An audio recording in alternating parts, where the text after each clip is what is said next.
Ini kostum saya hari ini udah cocok belum jadi Barbie? Nggak ya, kurang cocok ya kalau untuk jadi Barbie. Nah, kalau Anda sudah nonton belum film Barbie di bioskop?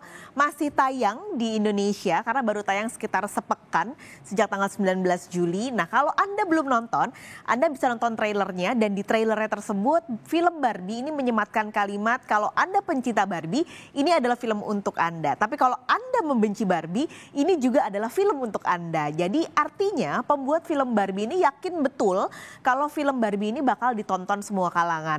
Yang suka Barbie bakal nonton, yang tidak suka Barbie juga bakal nonton. Makanya mereka tidak segan mengeluarkan biaya besar untuk produksi film Barbie. Kita akan lihat saudara, berapa besar sih uang yang digelontorkan. Nilainya 145 juta dolar untuk produksi film Barbie. Kalau kita rupiahkan ini di rupiah sekitar 15 ribuan, nilai produksinya mencapai 2,17 triliun rupiah. Itu secara rupiah. Nah, film live action Barbie ini sebenarnya sudah pernah mau diproduksi. Ini di tahun 2016, tapi ketika itu batal karena ceritanya dinilai kurang feminis. Hingga akhirnya di tahun ini, di 2023, Barbie dirilis dengan keyakinan meskipun gelontoran uangnya besar 145 juta dolar, tapi pasti balik modal. Padahal kalau Anda lihat di bioskop, di saat yang sama banyak sekali film yang tidak kalah apik dirilis. Seperti ada Mission Impossible, lalu juga ada Oppenheimer yang sama-sama dirilis di hari yang sama dengan Barbie. Tapi pembuat produksi film Barbie ini yakin kalau bakal balik modal gitu dari keuntungan dari para penontonnya. Pertanyaannya, apakah Barbie sudah untung? Nah, kita lihat saudara, dari tanggal 19 sampai tanggal 22, berarti baru sekitar 4 hari lah ya diputar di seluruh dunia. Film Barbie per 22 Juli sudah berhasil meraih untung 158,9 juta dolar. Yang artinya untungnya dari pendapatan film ini sudah lebih tinggi dari produksi tadi di angka 145 juta dolar. Nah, film yang diperankan oleh Margot Robbie ini berhasil mendapatkan untung kalau kita rupiahkan adalah mencapai 2,39 triliun rupiah. Ini di seluruh dunia ya. Nah, yang paling besar pendapatannya didapat dari penonton internasional, yaitu mencapai 88,4 juta dolar. Ini adalah pendapatan dari sekitar 24 ribuan layar bioskop yang tayang di 69 negara. Nah, dengan pendapatan internasional ini sisanya adalah pendapatan dari bioskop-bioskop di Amerika Utara. Besar pendapatannya karena ternyata pendapatan 158,9 juta dolar ini jadi film pertama setelah pandemi yang berhasil mencatatkan pendapatan terbesar dari awal penayangannya. Tapi dihitungnya sejak pandemi COVID-19 ya. Jadi selama ini, selama mungkin berarti 3-4 tahun terakhir belum pernah ada film yang selama 4 hari berhasil mencetak angka sebesar ini. 158,9 juta dolar.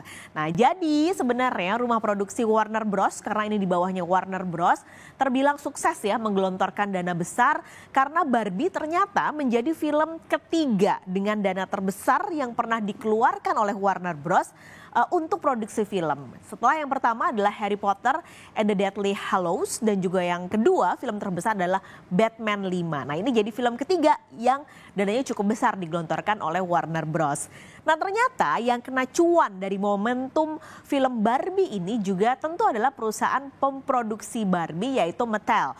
Sahamnya saudara dalam 3 bulan terakhir ini semenjak gencar sekali promo-promo film Barbie naiknya 22%. Sementara ini adalah pergerakan selama 1 bulan dari 26 Juni ada di angka 18,14 dolar, lalu bergeser ke 1 bulan kemudian yaitu di tanggal 21 Juli terakhir penutupan ada di angka 21,18 dolar Amerika.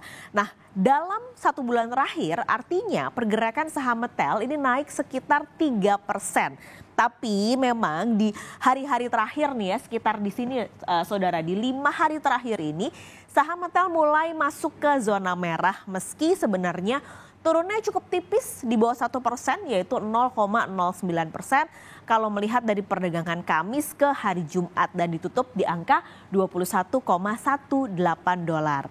Kalau ngomongin Barbie, saudara, Barbie ini sebenarnya jadi salah satu tulang punggung lah ya untuk penjualan dari Mattel yang dijual oleh Mattel. Kan banyak sekali mainan-mainan yang dia produksi dan Barbie ini jadi salah satu tulang punggungnya. Barbie sendiri dijual ke 150 negara dan dia masih menjadi posisi nomor 1 untuk penjualan tertinggi di produsen Mattel. Ini kita lihat, saudara, penjualannya kalau Anda lihat dari 2019 ke 2022 benar-benar stabil meningkat, cuma memang turun di 2021 ke 2022. Baru setelahnya disusul oleh Hot Wheels sebagai penjualan nomor 2 tertinggi di Mattel, dan yang terakhir ada Fisher-Price dan Thomas & Friends menjadi posisi ketiga untuk penjualan di Mattel, dan kontribusi Barbie dalam penjualan Mattel ini mencapai 27%. Jadi cukup besar ya. Makanya kenapa akhirnya mainan ini ketika dibuat live action dan sudah berusia 64 tahun, kehadirannya itu sangat dinanti terutama oleh para pencinta Barbie. Akhirnya nggak hanya para pencinta Barbie yang berbondong-bondong pengen banget nonton, pengen mengoleksi juga mainan-mainan yang diluncurkan khusus dari film ini. Nah, banyak juga brand-brand yang akhirnya ambil bagian dengan berkolaborasi dengan Barbie. Ini saya ambil beberapa contoh saja ya. Ada Cotton On, ada Zara, ada make up lokal yaitu SK. Bank Mandiri juga mengeluarkan kartu e-money mereka dengan bergambar Barbie, dan juga dari food and beverage ada Krispy Kreme nih mengambil bagian dari marketing Barbie. Ada yang dijual di Indonesia, ada yang belum masuk di Indonesia. Anda bisa lihat beberapa brand juga ikut ambil bagian, tidak hanya 5 brand besar ini saja. Nah, sebenarnya kolaborasi ini nggak hanya sampai brand-brand saja, tapi kalau di Indonesia atau di Jakarta lebih tepatnya ada beberapa mall yang membuat khusus untuk tempat foto-foto begitu, bahkan juga di halte Transjakarta di Bundaran HI ini semua dibuat menjadi pink gambar-gambar Barbie sebagai bentuk dari marketing kolaborasi brand dan juga film Barbie. Tidak hanya kolaborasi ini saja yang bisa Anda lihat nanti dan Anda cari kalau Anda pencinta Barbie.